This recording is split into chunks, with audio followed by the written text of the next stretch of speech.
So this is a re-recording of questions 4 and 5 in reading check number 9. And the reason why this is a re-recording those two questions is because, simply put, I can't find them on my computer or on my phone. So question 4 deals with the establishment of social interactions for students and the strategies, specific strategies that teachers would do to have this happen. I'm getting all my information for this one for the Iris Info Brief on peer-assisted behavioral interventions, which I thought was a really good article. And the first thing the teachers need to remember when they're trying to establish social interactions is they need to create clear objectives or a nice sound set of ground rules for the students, because if they don't, it's going to be just mayhem in some cases, given the fact that this is beyond the scope of many of the students that they're going to be dealing with, or the target students that they're going to be dealing with. So oversight's very critical. The first one is peer monitoring, which this demonstrates to the target students appropriate behavior and can be staged, which is really cool. So if a teacher wants to take and have a student take and properly turn in homework, she can take and have other students stage that process for the student, and that makes it easier for the student to see this proper behavior. So peer monitoring is really good because it doesn't have to be something like ad hoc, or it doesn't have to be spontaneous. It can be staged. The second one would be initiation training, which is the desired interaction between the students would be staged as well, but it would be something like becoming a routine, such as eye contact, play activities, conversations, asking or offering help.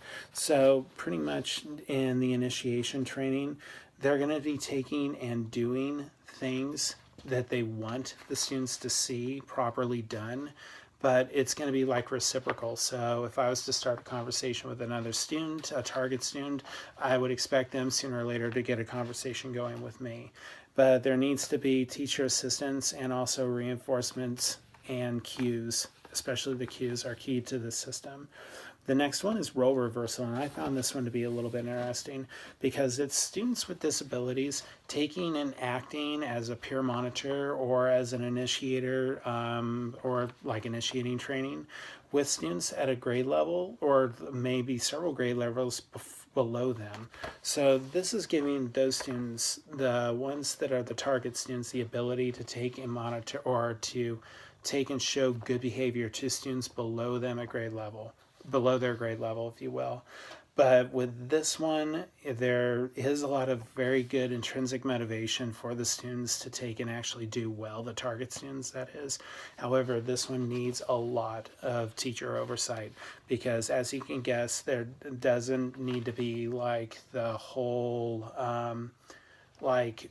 the target student doesn't need to train the other students in like cursing, pushing, hitting, screaming, interrupting, being out of turn, being out of line, that kind of stuff. So the behavior's got to be model behavior. It can't be just behavior that does not take in, like, it isn't constructive, we'll put it like that. The next one, which I thought was actually very good, which happens sometimes without teachers even planning it, could be the class peer-assisted self-management.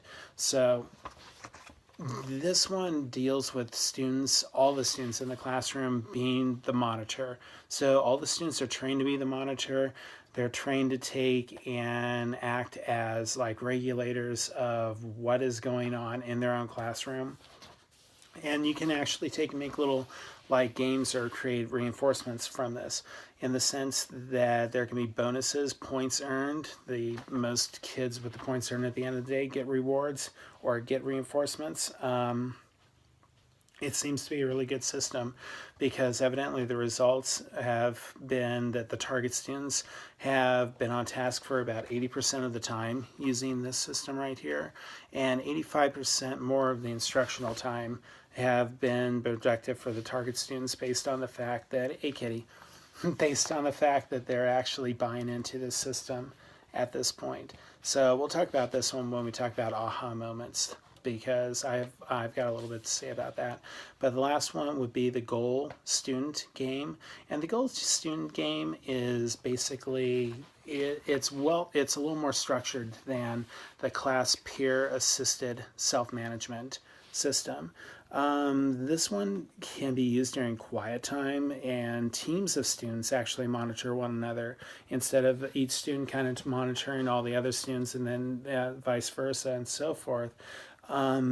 Basically, they're in teams, and the teams that are at the end of the day doing the best behavior, so to speak, those are the ones that are going to get the reinforcements.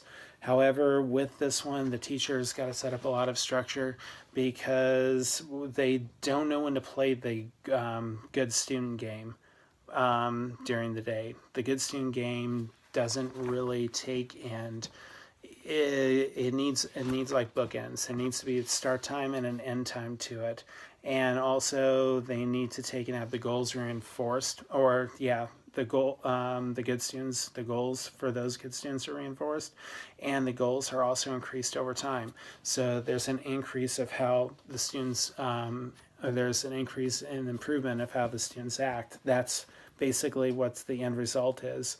So the students also need to take and have input on this one as far as the reinforcements, because if the teacher is handing out stuff that the student does not, or the students don't care for, the game's probably going to be moot. It's probably not going to work.